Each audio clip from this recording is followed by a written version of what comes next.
Well, hello. Thanks for joining our webinar, How to Secure and Scale Apple Devices in Your Healthcare Organization. My name's Adam Mahmood, and I'm joined today by Matt Woodruff. We're two members of the growing healthcare and security-focused teams here at JAMF. Now, a brief look at our agenda for the day. We'll first start by looking into some healthcare technology trends coming out of 2021, and next dig into top security risks facing healthcare organizations in 2022.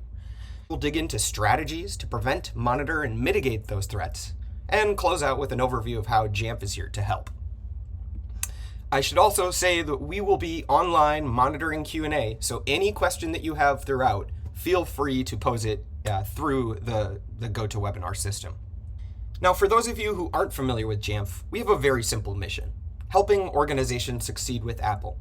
It's been our North Star for 2 decades and continues to drive us forward. Today, we support over 60,000 organizations, managing and securing over 20 million Apple endpoints around the world. Specifically in healthcare, 8 of the top 10 U.S. children's hospitals use JAMF. 13 of the top 20 U.S. adults hospitals use JAMF. The reason? Well, there are many of them. Now, historically, JAMF has had a number of innovative iOS and tvOS mobility solutions focused at transforming patient experience, clinical communication, and telehealth workflows. We continue to iterate and enhance those solutions, but yet there's so much more we have to offer. We know that desktop continues to be a staple of how clinicians and employees interact with information and do their job every day. We certainly can help on this front. But most importantly for the coming age, it's not just the management capabilities for those iOS, tvOS, and macOS endpoints. It's how we can secure them at scale and secure connections to those devices as well. So to start, let's talk about trends. Mobile adoption continues to accelerate in the enterprise. Projected growth in healthcare mobility is expanding rapidly from $50 billion this past year in total market cap to projected $214 billion in 2027.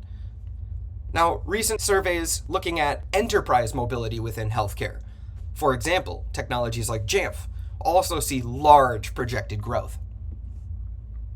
From a recent Verizon healthcare survey, 85% of healthcare organizations see mobile as the primary means of accessing cloud resources within the next 5 years. Yet of those same organizations surveyed, 38% had seen a compromise involving a mobile device in the last year. So we can see that although mobility is rising, there are other ramifications that we need to consider. Which brings us right into the next point. Security takes the center stage. Frankly, it's why we're all here today.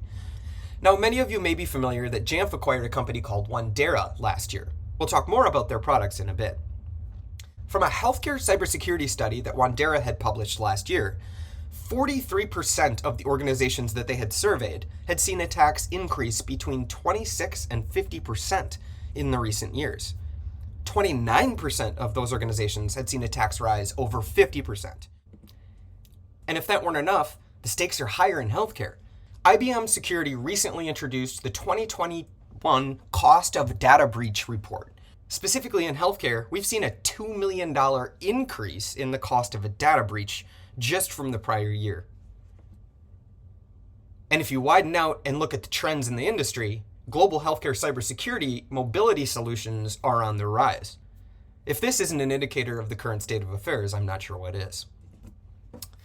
So we've already talked about the rise of mobile and how security plays in, but obviously we know that there are other devices out there in your environments that perhaps are still at risk.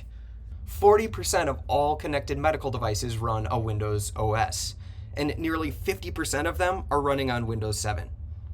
That means that 20% of all of these connected medical devices are running an outdated Windows 7 operating system that are not receiving updates. That certainly means that we need to think through how we can secure those devices as they're refreshed. When we think about refresh and certain use cases within healthcare and, frankly, the wider enterprise, there's some interesting stats that should be exposed.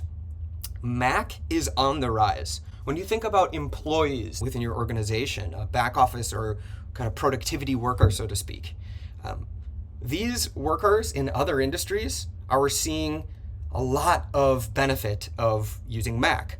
And some recent IDC reports really indicate that these trends are continuing. Mac penetration in the enterprise grew to 23% in 2020, just up from 19% the year before. JAMF has done some surveys to look at how Mac is playing a role in the enterprise, and specifically on the impact on the employee themselves. How does it make them feel? How do they feel appreciated? Do they feel empowered? From our 2019 survey, 94% of the end users who were pulsed were more likely to choose or stay at a company that offered choice, the ability to choose the type of technology that they work with every day. We did a follow-up survey in 2021. 89% of employees would actually take a pay cut for choice. Forrester did a recent survey looking at Mac from the standpoint of ROI. Average device lifecycle cost savings over 3 years was $843 per Mac from their report.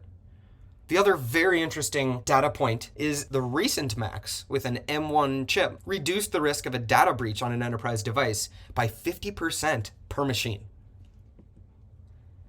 There's really amazing testimonials within this total economic impact of Mac in enterprise report from Forrester. Apple commissioned this survey themselves. But specifically to healthcare, a couple quotes that stood out to me. From the head of Mac deployment in a healthcare organization. Employees receive a brand new Mac as if directly from the store, so they get to do the unboxing and setup themselves. It helps employees feel like they own their machine and that we're beginning a journey together. So some really interesting data points where, perhaps Mac may be a choice for certain users as you refresh endpoints. With that, I'm going to hand it over to Matt. Excellent. Thank you, Adam. And hello, everyone. This is Matt Woodruff. As you've just heard what the trends are, we're now going to go into top healthcare security risk in 2020 that we both see now and for the foreseeable future. One of the major things that has grown in a drastic concern since the pandemic has started is that we're recognizing that the healthcare perimeter has fallen. No longer are your healthcare workers, clinicians, and other staff inside of the hospital or inside of your healthcare institution. Rather, they're possibly remote, working from home, and that has caused a great concern as PHI data and other healthcare data might be in the hands of the person's device while it sits on a home network, which you and your IT staff and your InfoSec staff have not had a proper time of vetting. Is that a great place for PHI data to sit? But there's also a great need because now patients are gaining access to their healthcare data as well. And while they're in the hospital or while the family is at home, what do you do to validate that PHI is secured everywhere? So let's talk about these risks that are starting to appear now that these trends have started. The data is moving outside the perimeter. Remote work has quadrupled in the last decade. Now, we all know that this has been happening, but it's accelerated over the last 2 years. And this is specific about the enterprise organizations today, because also enterprise apps are moving to mobile platforms as well. So 70% of the workers actually don't even have to sit behind a desk any longer. But what about healthcare? Well, there is an increased use of the cloud in the healthcare organizations.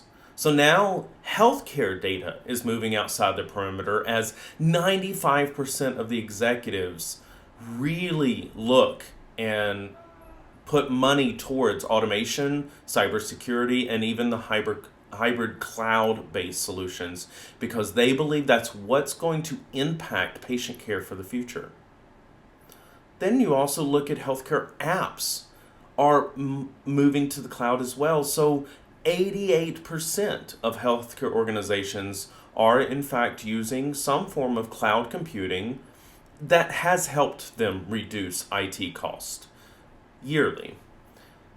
So, yes, there's a great need, but also added risk as this transition of PHI is happening.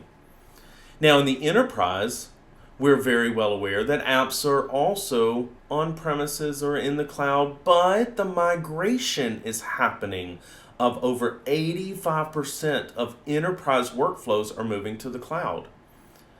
And when you do that, you really start looking at, hey, network security, firewalls, IDS, IPS systems, they're inadequate for this concept of remote workforce scattered around the world.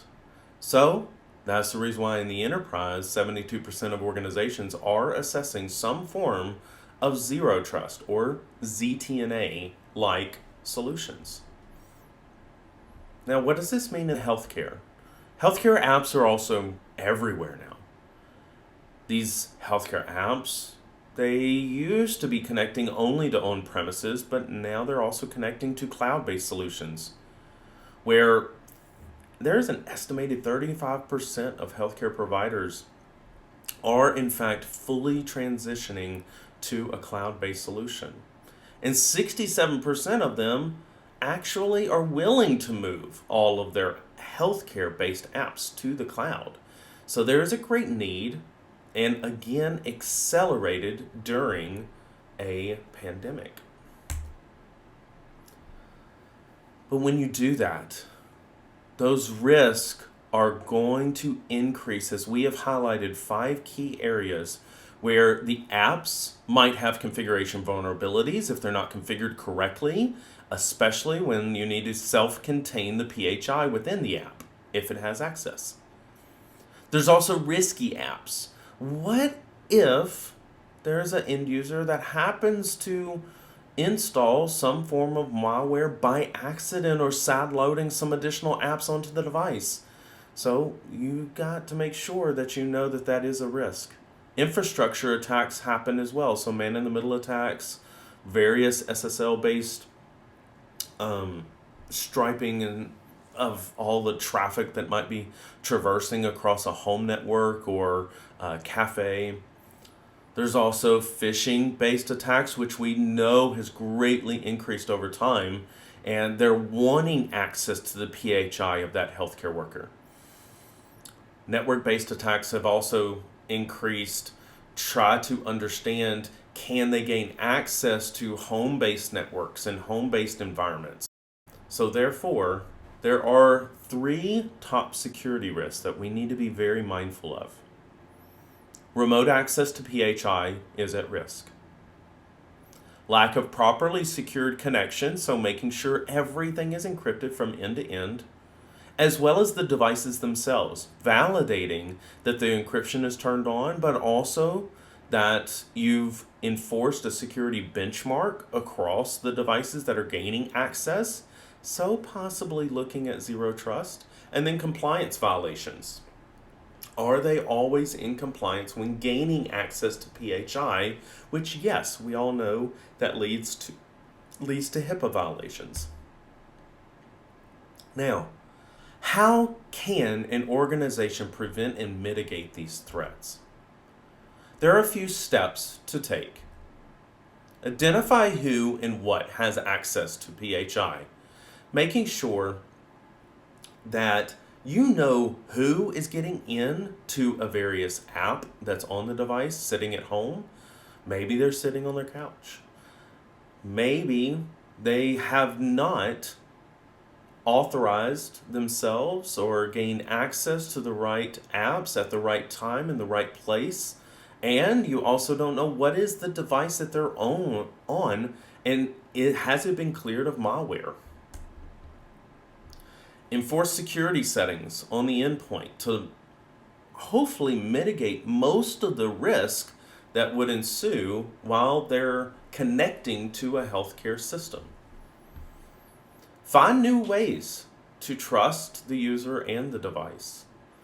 As we've talked about already, This is bleeding into the whole new zero trust model that most people are looking into these days. And we would recommend that you do that. Find new ways. This is a new environment. The pandemic has spawned a lot of new thoughts around how do you complete a fully trusted user in a fully trusted device. Secure the data while it's at rest and in transit. So while it's sitting on the laptop or while it's sitting on the iPhone, validate that the app that has access to the healthcare data is in fact fully encrypted. And then when it transmits back to the EHR, is that encryption fully encrypted as well? But how do you do this? There's a few ways that we have found to help satisfy the how. Use best-in-class tools, allowing you to always be on the forefront of making sure that you can in fact secure any app updates, any OS updates, and you do that when you have a best-in-class tooling that is always up to date and valid for your environment. Always keep everything up to date. As you look at the various means of manufacturers of both apps and operating systems coming out with OS updates that include security patches, you'll want to keep everything up to date as often as possible. Also, keep a record of who has access to PHI. That way, you can always trace back, and it's very helpful for InfoSec and forensics activities to validate if at any time did PHI leave a particular device or user environment. Validate those secure connections from end to end, both, as we mentioned, data at rest and data in transit. You can do that with proper device management and proper endpoint security and network security tooling. These are some of the ways that are very specific validation points to mitigate risk. Endpoint encryption. Utilizing a device management solution that can help you enforce an endpoint encryption on all of your devices is critical to verifying that you meet HIPAA compliance, which validates that all of your PHI data that's at rest on the hard drive is fully encrypted. Not only do you need a solution that enforces that on your endpoints, but you can also escrow those recovery keys centrally for InfoSec to gain access in case of emergency or legal use.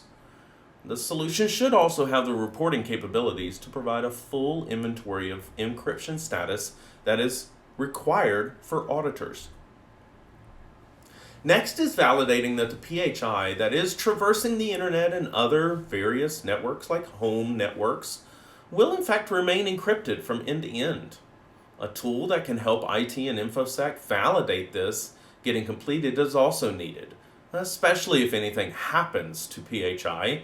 One might need to do forensics on why it happened.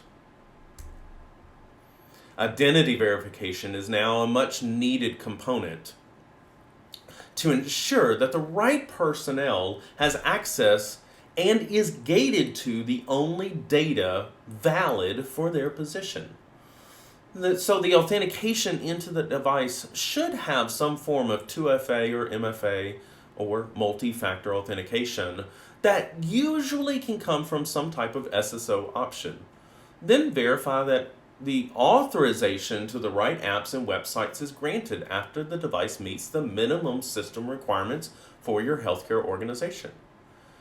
Yes, in most technology circles, this is also known as Zero Trust Network Access, which is very effective at securing your PHI. Every organization, every healthcare organization should write up an acceptable use policy that ensures that every employee knows what is expected when they access that healthcare data. Then, every healthcare organization, IT and InfoSec, should have tools that help them enforce it. It has been noted through multiple journals and publications, the best way that an organization has limited its vulnerabilities is to update that operating system, as I've mentioned, on the day it's released. You must apply those security patches as soon as you possibly can. Therefore, having a device management solution that can help IT enforce that, while also having tools that will block access to apps and services to PHI if they don't keep those endpoints up to date, is also needed.